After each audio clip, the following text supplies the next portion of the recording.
Hey, salut tout le monde, ici Vincent. Et Yannick. Aujourd'hui, on vous présente le jeu Mourir pour le rock.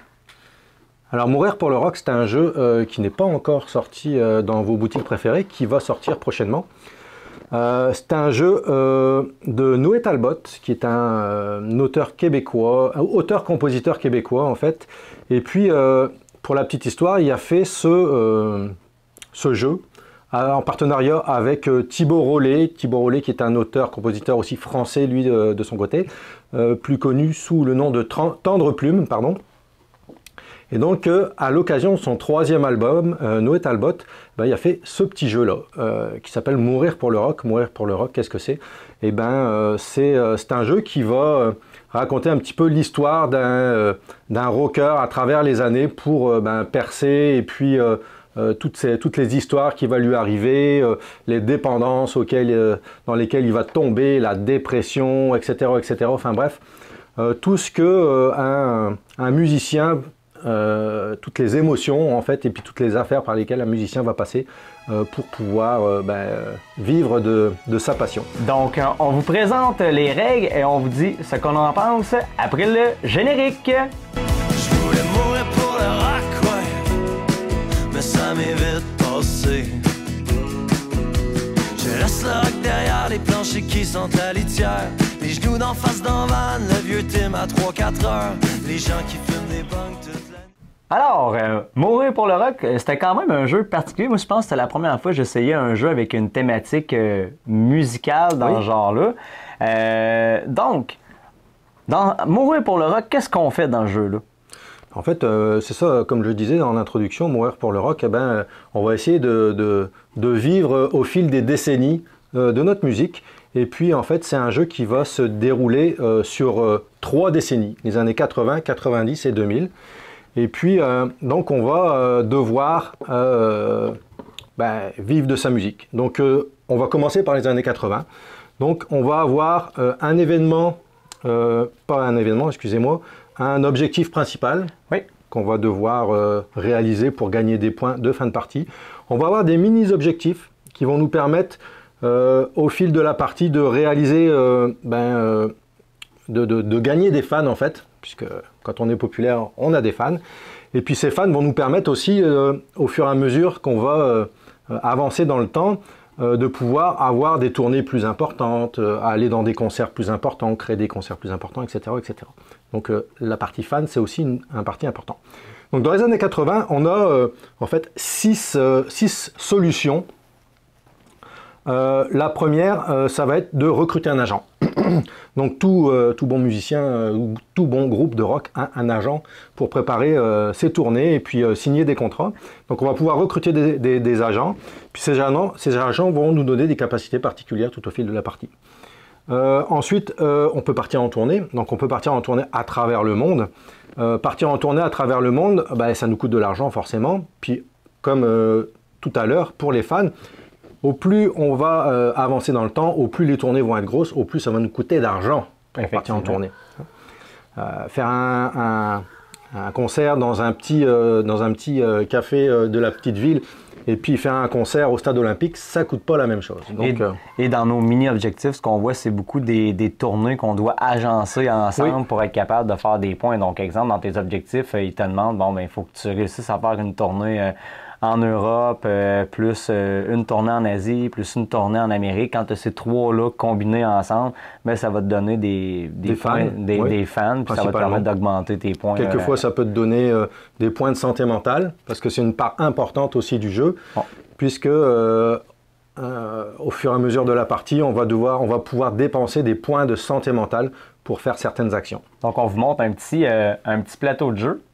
Il est quand même très bien fait. Un plateau personnel. Un plateau joueur. Un plateau de joueur, en fait, en forme de guitare.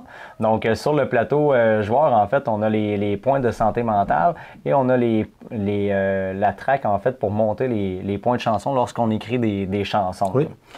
D'ailleurs, c'est une action des années 80, c'est écrire une chanson. Quand on écrit des chansons, ça nous rapporte de l'argent. Donc, c'est un moyen de ramener de l'argent pour pouvoir aller dépenser pour nos tournées ou alors éventuellement une prochaine action, acheter du matériel. Oui. Donc, plus on va avoir de matériel, plus on va faire des belles chansons, plus ça va nous rapporter d'argent. Le principe, c'est qu'on va lancer des dés. Plus on a de matériel, plus on va lancer de dés. Et plus ça va nous rapporter d'argent, évidemment. Et comme tu disais, au niveau de la santé mentale, ben, au fur et à mesure que tu avances en fait en âge, des fois avec tes actions, ta santé mentale va descendre. Et dépendamment où tu es rendu dans ta jauge de santé mentale, ben, ça va te permettre plus ou moins de faire d'actions. Oui, c'est ça. Si on a entre 13 et 15 points de santé mentale, on va pouvoir faire 3 actions pendant notre phase de jeu. Si on a entre 7 et 12 points de santé mentale, on va pouvoir en faire juste 2. Et en dessous de 6, ben, on va pouvoir faire une seule action. Donc c'est important de se soigner. D'aller chez le psy. D'aller chez le psy, c'est une des actions aussi. Quand on va plus bien, ben, on va chez son psy et puis on récupère des points de santé mentale. Donc c'est aussi une action du jeu. Et la dernière action, en fait, c'est si vraiment ça va pas bien, on est descendu en dessous de 6 points de santé mentale, eh ben, on part en détox. Et puis là, on récupère tous nos points de santé mentale. Donc c'est une action qui nous... C'est une phase de jeu qui nous coûte une action, mais au moins on récupère tous nos points de santé mentale. Et à la base, en fait, on a toujours trois cubes en fait d'action et on va avoir la possibilité d'en débloquer un autre qui est instantané, qu'on va pouvoir utiliser une fois. Puis ça, c'est à force d'avancer en fait sur la piste, d'écrire des chansons. À un moment donné, sur la piste, ben, on a un cube qu'on débloque, qu'on peut immédiatement mettre pour faire une action supplémentaire. Donc, il faut quand même le calculer dépendamment à quelle heure, en fait, tu es rendu, soit années 80, 90, 2000, parce que pour chaque heure, en fait, quand on va les débloquer, ça l'amène aussi des nouvelles actions. Donc, ce qui veut dire que quand tu avances dans les décennies, bien, tu vas avoir accès aux actions des décennies précédentes, plus celles en cours. Fait que plus que tu avances, plus que tu as de possibilités de faire des actions, tout en sachant que tu ne peux pas faire plus de 3 actions par tour. Donc, il faut que tu calcules tes choses. Au bout de 5, quand on a écrit 5 chansons, c'est ça, on débloque ce cube, puis ça nous donne une action supplémentaire instantanée. Qu'on ne va pas garder sur le reste de la partie, mais ça nous donne possibilité de faire une action supplémentaire, donc un petit bonus supplémentaire. Important aussi à dire que lorsqu'on achète des cartes, en fait, moi j'appelle ça le marché, en fait. Là, oui, c'est ça, c'est le marché. Lorsque tu achètes soit des instruments ou que tu pars en tournée et tu réussis à acheter en fait une carte de tournée pour remplir tes objectifs, il y a toujours un événement ensuite que tu vas devoir prendre et les événements peuvent te donner... c'est souvent de la crasse, on va se le dire, là, c'est pas... Soit tu perds des points de santé mentale, tu peux aller voler des cartes à ton voisin. On ne sait pas nécessairement sur quoi on va tomber. Des fois, ça peut t'avantager, mais rares sont les cartes qui vont t'avantager dans le jeu. Quoique dans notre partie, moi, souvent, ça m'avantageait, puis toi, souvent... Moi, j'avais la malchance de piocher des cartes vis. Parce que, bon, ben, quand on est rocker... on se souvient des rockers, des groupes de rock des années 70-80, il y avait des histoires des histoires qui n'est pas très catholiques, on va dire, je sais pas si on va mettre un petit bip sur ce nom-là pour pas se faire bannir de YouTube, mais c'est ça, les cartes vis, ben, ça va être des cartes qui vont nous pénaliser en fait, dans le sens où on va peut-être avoir une action de moins à chaque tour. Enfin bref, une fois qu'on tombe dans le vice, ben, c'est ça, on a plus de misère à faire nos affaires. Donc j'avais eu la malchance de piocher beaucoup de cartes vis. Donc, sachant que dans les années 80, on peut en avoir juste une. Mais après, années 90 et 2000, on peut en avoir, je crois que j'étais monté jusqu'à 5. Donc, à la fin du tour, lorsqu'on a posé nos 3 actions, on va rafraîchir en fait cette ligne de cartes-là, en fait, d'événements pour en mettre des nouvelles et passer à la nouvelle décennie qui débloque des nouvelles actions. En fait, des années 80, on a 3 phases de jeu. Donc, on va remplacer la rivière 3 fois et là, on va pouvoir passer à la phase des années 90 où on va pouvoir faire les actions des années 80 et des années 90. Donc, les actions des années 90 vont être différentes. Donc, dans ces actions différentes, on va pouvoir avoir une action qui va nous permettre de se débarrasser des cartes vis qu'on va avoir cumulées. On va avoir également une façon de faire pour remplacer des objectifs qu'on a de la difficulté à faire. En fait, c'est les mini-objectifs une fois par game. En fait, on a 3 mini-objectifs à réaliser. Et puis on va pouvoir compléter, si on n'en a plus, ben on va en piocher 3, si il nous en reste une, on va en piocher 2. Pour compléter notre carte de mini-objectif, ça va nous permettre de gagner encore plus de fans. Parce qu'il faut savoir que c'est sûr qu'on va arriver dans les années 2000, ça va nous prendre beaucoup de fans pour réaliser des tournées ou des choses comme ça. Effectivement. On a aussi une action qui nous permet de récupérer des points de santé mentale en même temps de récupérer des points de fan. Oui. Et les points de fan, comme on disait, sont importants parce que nous, on s'est fait pogner à notre première partie parce qu'au début, quand tu arrives pour faire l'action tournée, souvent les tournées que tu peux acheter, ben ils demandent souvent juste de l'argent. Oui. Ou il me semble qu'il y a des points de santé mentale aussi que ça peut coûter. Mais là, rendu dans les années 90, moi, je me suis fait pogner, ben là, les cartes tournées ont beaucoup de fans. La condition pour partir en tournée, c'est d'avoir un certain nombre de fans. Donc, si on n'en a pas récupéré assez dans les années 80, par exemple, eh ben, on va rester bloqué. D'où la carte soigner un point de santé mentale et récupérer des fans. On récupère en fait 2000 fans à chaque fois qu'on va sur cette case-là. Ça va nous permettre de monter notre quantité de fans. Et on a une dernière action aussi qui nous permet de récupérer un objectif principal. On peut se permettre de sélectionner en fait entre deux cartes, d'en prendre une avec un coût là, qui est généré là, de 5000 $. Donc c'est important d'écrire des chansons pour augmenter nos revenus parce que sinon on risque d'être pauvre assez vite, merci. Oui, ça peut venir vite. Ensuite, au niveau des années 2000, dans les actions qui changent, là, on arrive vraiment dans les conditions, exemple de fin de partie, où on va pouvoir ramasser, payer pour avoir des pots de vin, avoir une action pour avoir des remises de prix, exemple, avoir un maximum de tournées plus que l'autre joueur, plus de fans, plus de... Fait que là, c'est vraiment des conditions de points de fin de partie. On peut également une autre action qui sont plus puissantes qu'il y avait dans les années 90, exemple, de doubler en fait notre nombre de points de santé mentale qu'on récupère, plus des fans, plus ça nous permet d'écrire une chanson. Il y a une action, c'est ça. Une action où on peut faire 3 actions. C'est ça. En allant faire cette action-là, en fait. Donc, les actions, en fait, ils sont exponentielles, sont de plus en plus puissantes au fur et à mesure qu'on monte dans les années. Et lorsqu'on a fini, en fait, notre tour de jeu dans les années 2000, bien là, après ça, on va compter nos points de victoire, que ce soit à travers nos cartes objectifs principales, mini-objectifs, que ce soit en ayant récupéré des pots de vin, quand on a ramassé des cartes remises de prix qui nous donnent des points. Moi, je pense que ça m'a aidé dans ma dernière partie parce que par remise de prix, c'est 10 points de victoire à chaque remise de prix. Puis je pense que juste dans ce tour-là, j'ai fait 40 points. Oui, c'est ça. Puis les cartes remises de prix, on ne peut pas les avoir si la condition de la carte n'est pas réalisée sur notre board. En fait, donc... Puis moi, j'en avais réalisé, je me souviens, la dernière partie se joue en 2 tours, en fait, finalement. Deux fois, on va remplacer la rivière au lieu de 3, comme les deux premières décennies.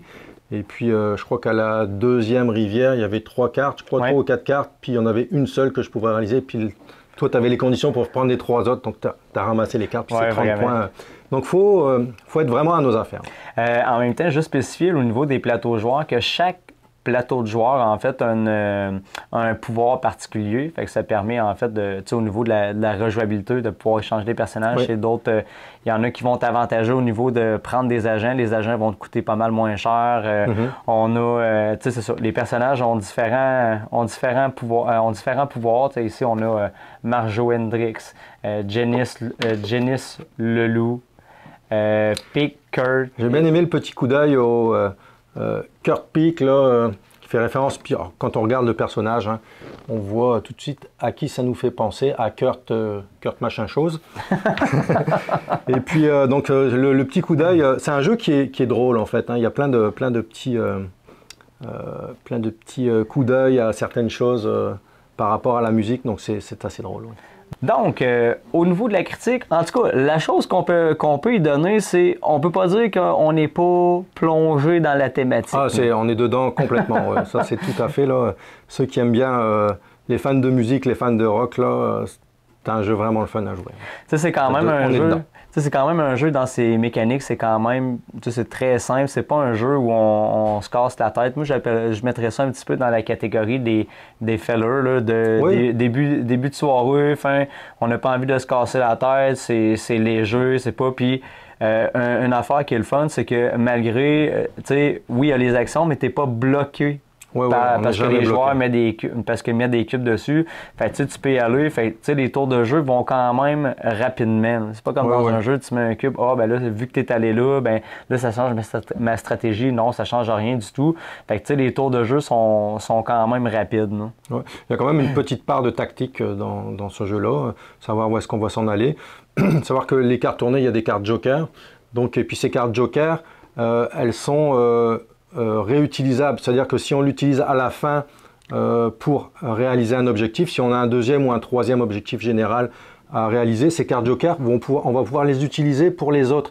Donc ça peut être aussi une tactique d'aller chercher ces cartes Joker pour pouvoir faire un maximum de points avec nos cartes objectifs.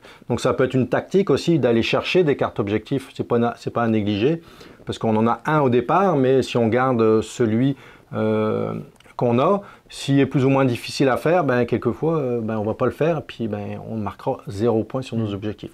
Donc ça peut être une tactique aussi d'aller chercher des cartes objectifs. Puis on avait aussi avec les instruments de musique, on pouvait collecter 3 fois le même ensemble pour également faire des points. Je me rappelle, il est arrivé une carte où c'est que fallait que tu me donnes en fait un instrument de musique, puis tu n'avais pas le choix de me donner. C'était un tambour. J'avais 3 guitares et un tambour, puis toi tu avais 3 guitares et 2 tambours. Il a fallu que je te donne mon tambour parce que sinon je perdais mes 5 points avec mes 3 guitares, puis toi du coup tu as fait 5 points de plus. Effectivement. Fait que non, les tours de jeu sont quand même rapides. En dehors de ça, tu sais, les plateaux de joueurs. Le matériel, les plateaux de joueurs, je les ai trouvés quand même très bien, d'une très belle épaisseur. Tu sais, le rendu graphique est quand même. C'est un beau rendu graphique pour. Le dessinateur du jeu qui est Jack Dion, qui est un BDiste québécois. C'est un jeu qui est presque 100% québécois, puisque tous les auteurs, le designer. Le designer graphique aussi, Pierre-Marc Duguay, qui est québécois. Oui. Il y a juste Thibaut Rollet, qui est un auteur-compositeur français, qui a aussi réalisé ce jeu. Mais en fait, c'est un jeu qui est fait au Québec. Enfin, tout est planifié au Québec, fait au Québec. Donc, bravo. En dehors de ça, les plateaux de joueurs sont quand même bien construits, d'une belle épaisseur. Ça rend vraiment bien le rendu graphique avec ce que c'est dans... Au niveau, même les couleurs, tout ça, qui fait plus vieillot, c'est vraiment un beau rendu graphique de ce que c'était dans les années 80 puis tout ça. La pochette, l'illustration de la boîte, très belle. C'est la même illustration que l'album Mourir pour le rock, le 3e album de Noé Talbot, donc qui est sorti le 9 mai. C'est la même illustration que sa pochette d'album. Donc un beau coup d'œil à son album. Ouais. Point noir au niveau du jeu, au niveau de la monnaie. C'est sûr que la monnaie, je pense qu'on aurait pu mettre un effort supplémentaire sur la monnaie du jeu, dans le sens que c'est vraiment une couche de papier très très fine qui risque de s'effriter et de se briser très rapidement. Puis comme c'est pas dans le Monopoly, comme tu peux acheter des paquets de billets, exemple au Walmart, mais c'est sûr que si tu brises des billets, probablement il va falloir que tu te rachètes un autre jeu. Oui. On peut dire quand même que Viviludi, qui est la société qui a produit le jeu, c'est une société éco-responsable. Donc tous les éléments de jeu, c'est fait avec du carton, papier recyclé, du bambou aussi. On voit que les billets, c'est du papier recyclé. Ça fait vraiment, ça colle, c'est pas agréable à manipuler. Je pense qu'il y aurait eu un gain à faire des beaux petits billets, ou alors mettre des vrais billets, je sais pas, des beaux billets. Enfin, en tout cas, les billets, c'est des 1000 et des 5000, mais tu sais, il y est marqué 5000 ou 1000 $ dessus, et c'est des billets bleus ou verts. Non, les billets, un petit peu déçu de ce côté-là. Sinon, le reste, le plateau principal, avec les années, très bien. Les illustrations sont belles. C'est drôle en plus. Chaque carte a un petit texte souvent assez drôle pour expliquer pourquoi on va perdre des points de santé mentale, pourquoi on va payer, etc. Donc ça, le petit clin d'œil comique, on l'a tout au long du jeu. Puis ça, moi, j'ai trouvé ça le fun. Sinon, comme on avait discuté au niveau des mécaniques de jeu, en tout cas, moi pour moi, oui, c'est un jeu qui est simple, peut-être un peu trop simple. Je pense qu'il y avait matière à rendre le jeu plus complet, peut-être dans une future extension. C'est un jeu qui mérite une belle extension. Oui, pour juste compléter. Donner de la profondeur au jeu. Parce qu'en fait, au niveau des années, 80, 90, 2000, les actions vont être différentes au fil des années, mais on en revient quand même toujours à faire un peu les mêmes actions. C'est-à-dire qu'on va partir en tournée, c'est l'action principale pour ramasser des points de victoire en fait. On va devoir aller se soigner chez le psy. Donc les années 80 restent quand même les actions principales qu'on va faire dans le jeu. Donc peut-être un petit quelque chose pour complexifier, ajouter de la profondeur au jeu, ça aurait été une bonne chose, ou peut-être à l'avenir, éventuellement une petite extension, ce serait bien le fun. Donc au niveau de la rivière de cartes, j'avais un petit bémol là-dessus. C'est sûr que des fois, on est un petit peu victime en fait de la rivière, dans le sens que tu as des objectifs, tu t'attendais à des cartes, la rivière change souvent, des fois tu te ramasses avec une rivière qui est juste inutilisable pour toi, puis que les cartes sont pas... Fait que là, tu te ramasses avec des objectifs qui sont inatteignables parce que tu n'as pas les cartes que tu as de besoin. Fait que, tu sais, le hasard peut quand même scraper ta game, on va dire ça comme ça. Et d'où l'importance de se préparer pour les... faut le savoir, en fait, dans le jeu, que ça va se complexifier au niveau de l'achat des cartes tournées, etc., pour pouvoir se préparer. Parce que c'est sûr, une première partie, si tu n'as pas suffisamment de fans, bah là, tu vas te retrouver coincé, puis tu vas toujours faire la même action, aller recruter des fans pour pouvoir acheter des cartes. Donc, il faut s'y préparer, en fait. Faut un petit peu savoir comment le jeu tourne. Donc, pour une première partie, des fois, tu l'avais dit à ta première partie, tu vas dire « Ah, ben là, je suis coincé, j'ai pas assez de fans, je peux pas acheter de cartes tournées. » J'ai fait 3 fois la même action pour être capable de me débloquer. Après ça, ça a bien débloqué. La preuve, avec la fin de la... T'as gagné. Donc, tu sais, on peut se retrouver bloqué, mais malgré tout... s'en sortir. Hein. Non, c'est ça. Fait que non, ça a quand même bien été nos parties. Fait que sinon, en dehors de ces petits bémols-là, c'est quand même une belle production de façon générale. Oui. Un petit peu trop simpliste pour moi. Moi, j'aime ça un petit peu les jeux compliqués. Oui, on aime ça, mais comme tu disais, un petit filler début ou fin de soirée, là, c'est un jeu bien agréable à jouer quand même. Donc, mourir pour le rock, Yannick, tu lui donnerais la note de combien écoute, sur 10? Moi, on disait qu'on était fan de gros jeux. C'est pas pour ça que je ne l'ai pas aimé. Je l'ai bien aimé. J'ai trouvé ça très amusant. Je lui donnerais la note de 7 sur 10. Donc un jeu que j'hésiterais pas à sortir. J'ai peur qu'à la longue, ça devienne un petit peu redondant. Ouais. Donc d'où peut-être la nécessité d'avoir un petit complément à ce jeu-là pour ajouter un petit peu de profondeur. Effectivement, j'y vais dans le même sens que toi, une note de 7 sur 10 également. Pour moi, ça manquait un petit peu de profondeur. Ça reste que c'est quand même une belle production en dehors des billets là, que je pense que ça aurait mérité de donner le petit coup de pouce là, pour rajouter un plus-value à la production. Mais ça, pour moi, la note de 7 sur 10. On voulait en même temps remercier les auteurs de nous avoir fourni une copie pour nous permettre de faire la review de ce jeu-là. Merci beaucoup. Merci beaucoup à Noé Talbot puis à Kevin Bouchard, en fait, qui est le responsable de la société Viviludi, donc de nous avoir fourni ce jeu-là. Pour pouvoir l'essayer puis vous faire une revue, effectivement. Donc, on vous le répète, c'est pas un jeu qui est sorti en magasin encore, mais qui va arriver sous peu dans vos boutiques préférées. On va vous mettre d'ailleurs un lien en dessous de la vidéo si vous voulez le commander. Je sais qu'il va être disponible prochainement à La Pioche, mais il y a d'autres boutiques au Québec aussi où il va être disponible. Ou alors vous pouvez le commander directement chez Viviludi. Ils vont vous faire un plaisir de vous en envoyer une copie. Donc, c'était Vincent et Yannick. Et on vous dit à la prochaine. Salut! Je voulais mourir.